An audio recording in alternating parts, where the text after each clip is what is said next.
everyone, welcome back to Rolling with Ellie. Are you ready for a recipe that is going to melt in your mouth? Butter Cookie Meltaways. Trust me, you are going to love this recipe. But first, before we get started, I wanted to share this find with you. I got these cute boxes from Home Goods, 6 for $5.99. They have a few different varieties to choose from as well. Wouldn't this be such a nice idea if you wanted to give someone some of your desserts as a gift, or even if you buy something from the store or from a bakery and you just want to rebox it? I just wanted to share that with you. Very cute idea. Okay, everyone, you know that drill. Preheat that oven to 350.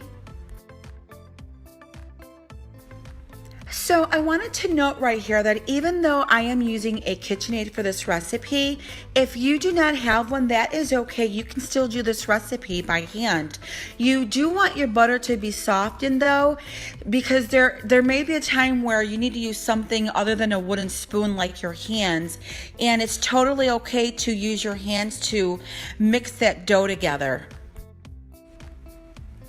Okay, so in a large bowl, you want to add 1 cup or 2 sticks of butter. I like to chop mine up a little bit, but you don't have to. And what I'm going to do is I'm going to start this off on low first, the low speed. And every so often, even when I do increase the speed, every so often I will stop it and scrape the butter off of the sides and the paddle, because it does tend to, as you can see right here, the butter does form all on the sides of the bowl, and sometimes it gets all in the middle of the paddle, and it's not going to whip if it's all stuck to the side of the bowl and the paddle. So you just want to stop it every so often and scrape it down. And please, just for safety, make sure that your KitchenAid is completely stopped.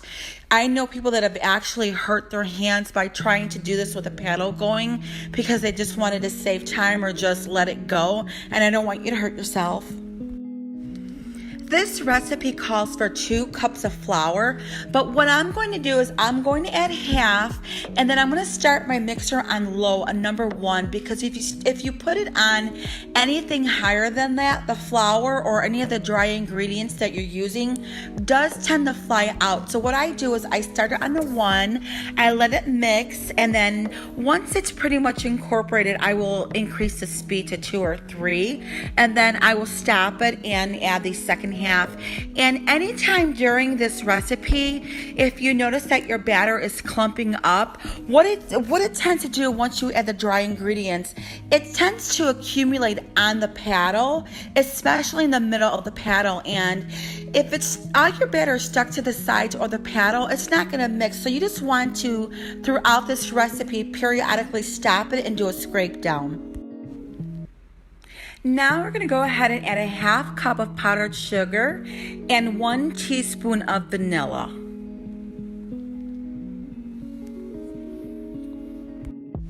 So again, since I added powdered sugar, I'm going to start this off at a 1. And once I see that it's pretty much incorporated, I go ahead and I increase my speed anywhere from a 3 to a 4, or whatever you're comfortable with, and let it mix well.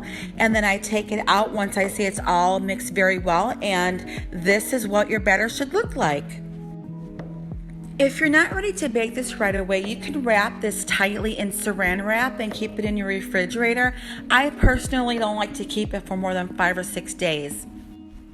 Otherwise, now we are ready to place these on our baking sheet. I like to use my little melon baller, or sometimes I do just roll them up on my hand, and whatever you prefer.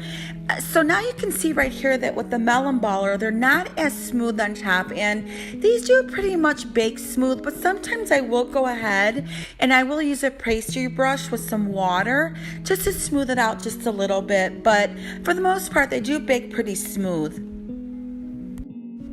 These are going to bake for about 20 minutes at 350, and you don't need these to cook to like golden brown or anything like that. And as you can see here, I have let these cool, and now they are on my plate, and I am ready to decorate these.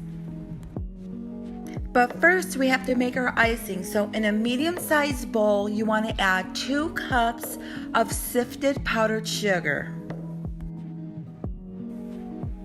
Now we're going to add 2 tablespoons of water.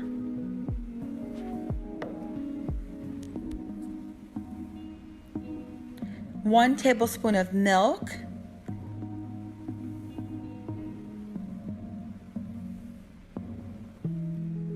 1 teaspoon of butter, and we are also going to add some corn syrup to this, but I personally like to mix it a little bit with a mixer, not completely, but just to give it a little bit of a head start before I add my corn syrup. So we're going to mix this up just a little bit, as you can see here.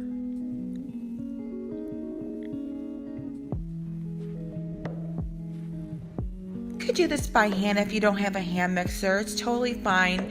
You just want to use a very good strong whisk. Nothing that's kind of flimsy. You need something nice and strong. And now I'm going to add 1 tablespoon of corn syrup.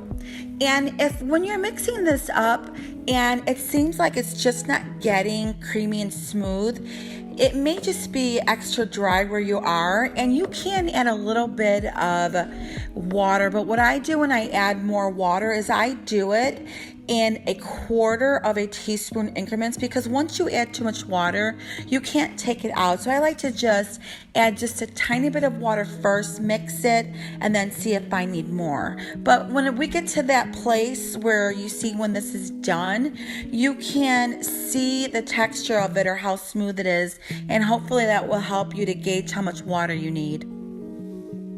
So I just go ahead and mix this, and you can see right here that it is starting to come together. And it's starting to look like icing. Just gonna mix mine up a little bit with a spoon.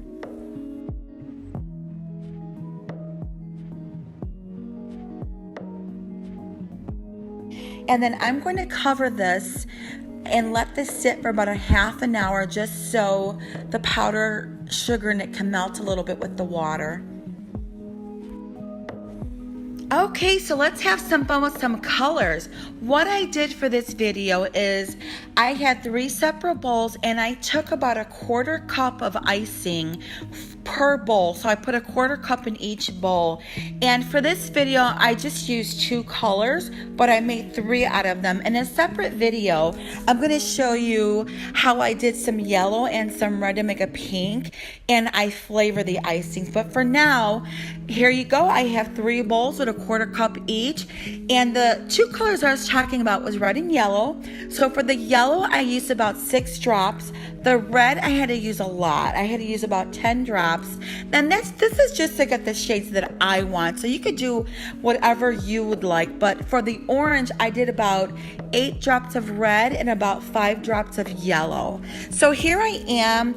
I'm just taking this with, some of them I used my spatula, some a spoon, and I just did like a little roundy little kind of a heavy drop on top, and this icing does tend to slowly drip down, and sometimes some of the edges aren't covered, but I'm gonna in this case add some drizzle. I'm gonna drizzle some other colors, so most of it did get covered. And if it doesn't get completely covered, that's okay, as long as you have a pretty decent amount on there. So here you can see me, I did some yellow, some pink, and some orange.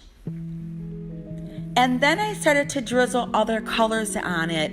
And I know that you saw the beginning of the video, what it looked like when they were done. It just looks so pretty. And in the little short video that I did, the colors weren't as vibrant on the YouTube as they were on my phone. So I'm hoping that by the time I upload this video, you will see the vibrant, pretty colors. Once you're done icing these, what I like to do is I like to store them in an airtight container overnight. It does take that long sometimes for the icing to dry, and it's also a good idea to make sure that they're completely dry. So if you stack 2 layers together with some parchment or wax paper in between, they won't stick to each other. So here these are, they're dry.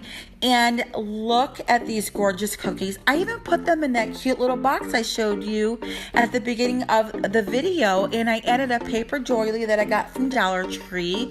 Aren't these just lovely? Wouldn't these make such a nice gift? Or you know what, if you're bringing these to a potluck or something, what a nice way to bring these in a very pretty little box. Or you could do a box or a nice plate. And look at these. I cut this one so you could see the inside. inside, I am telling you, these cookies will melt in your mouth. Well, everyone, thank you for rolling with me again today, and stay tuned for my next 2 videos. The next one will be about how to flavor this icing. As you can see here, I did a yellow and a pink, and that is lemon and strawberry. Oh, these were just as divine. And then after that, I'm going to do a delicious strawberry sauce that you can use whether it be in cakes with fresh strawberries or on waffles or ice cream and just lovely things like that. So again, thank you for rolling with me, and I will see you on the next one.